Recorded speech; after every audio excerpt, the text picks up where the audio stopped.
Hello, and welcome to my channel. I'm Carolee. Today I want to talk about Capy Castaway. Capy Castaway released on August 6th for $19.99 on Steam. I received a copy of the game from D20 Communications. In Capy Castaway, you play as a capybara who is washed ashore on Castaway Island after a flood. You then meet a crow, and together you help other animals in need. The game can be played solo or co-op. If you play solo, you control both the capybara and the crow. I have played through the story of Capy Castaway, and I want to talk about the things I liked and some downsides. First, I liked the story. The story of zoo animals washing up on an island after a flood and being helped by a capybara and a crow is sweet. Also, each animal will have a quest to complete. Some of the quests are lighthearted, whereas others are more serious. The quests do demonstrate the effects a flood can have. Furthermore, there are also choices you can make during the game that affect the relationships of the animals and the game's ending. I liked having these choices, and it did add another element to the game. Next, I like that there is a lot to explore on Castaway Island. The world is made up of various islands to visit, animals to meet, and trash to clean up.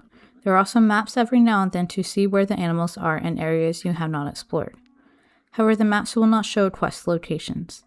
Even though I did like playing Capy Castaway, there were some downsides I experienced. The first downside is that navigating the islands can be a bit challenging.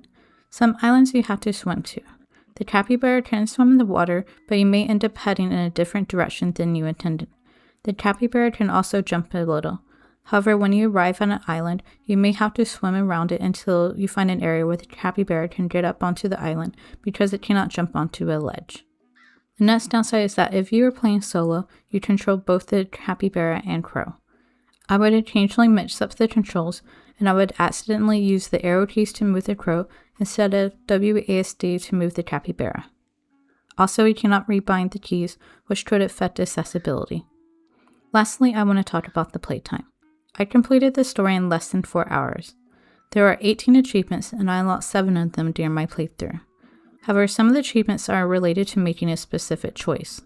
4 of the achievements involve a choice with 2 of the animals, and there are another 4 achievements with 2 other animals. To unlock these achievements, you will have to replay the game 4 different times, and the choices only impact these animals and do not affect the overall story.